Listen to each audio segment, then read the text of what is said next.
এমন কিছু মানুষ রয়েছে যারা জঙ্গলের গহীনে বাস করে। তারা আকার আকৃতি শারীরিক গঠনে এতটাই ছোট যে আমরা মানুষরা তাদেরকে খালি চোখে দেখতেই পাই না, কিন্তু মানুষের মতো তাদেরও রয়েছে আলাদা এক জগৎ। জঙ্গলের রানী এই পুরো জঙ্গলকে তার হাতের ছোঁয়ায় সবুজে ভরে তোলে, কিন্তু পচাদের বাহিনী এই জঙ্গলকে তাদের ছোঁয়ায় পচিয়ে ফেলতে শুরু করে, কারণ তারা চায় এই জঙ্গলে শুধু তারাই রাজত্ব করবে। কিন্তু এই জঙ্গলের ফুল পাতার মানুষগুলো সংখ্যায় কম হলেও তারা বুদ্ধিতে বৃদ্ধিতে কৌশলে লড়াই চালিয়ে যায়। আর এই যুদ্ধের মধ্যেই হঠাৎ একদিন মেরি নামের একজন মেয়ে তার পোষা কুকুর অজিকে খুঁজতে খুঁজতে জঙ্গলে চলে আসলে সে এই ছোট্ট মানুষদের জগতে ঢুকে পড়ে এবং সেও ছোট হয়ে যায়। ছোট্ট মানুষদের জগতে এসে মেরি কি কখনো আর মানুষের দুনিয়ায় ফিরতে পেরেছিল, নাকি সে রূপকথার জগতের মানুষকে ভালোবেসে পচা বাহিনীর আক্রমণের শিকার হয়ে জঙ্গলের সাথে সাথে তাকেও মরতে হয়েছিল?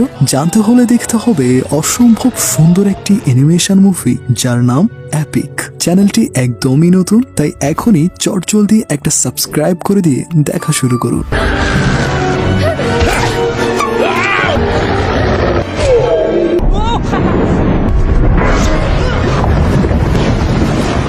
গল্পের শুরুতেই আমরা দেখি বোম্বা নামের একজন লোক জঙ্গলে কিছু ক্যামেরা ফিট করে রেখেছিল, কারণ বোম্বার ইচ্ছে সে এই জঙ্গলের মানুষদের একবার হলেও দেখতে চায়।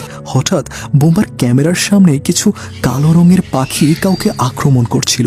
বোম্বা সেটা দেখা মাত্রই পেছন পেছন ছুটতে শুরু করলে দেখে উপর থেকে ছোট্ট একটি হামিংবার্ড পাখি তার হাতে পড়েছে।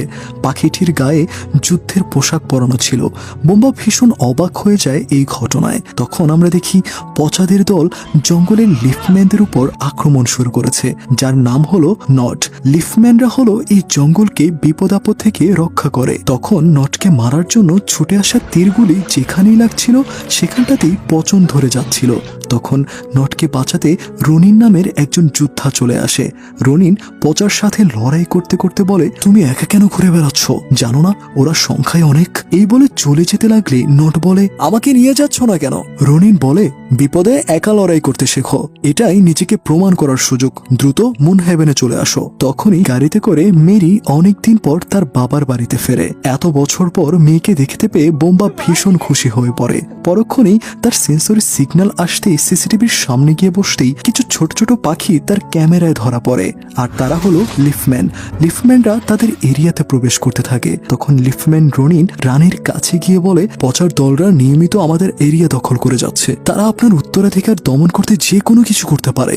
রানী টারা বলে, আজকে 100 বছর পর ভরা পূর্ণিমা ও সূর্যগ্রহণ একসাথে লাগবে, আর আজকে আমি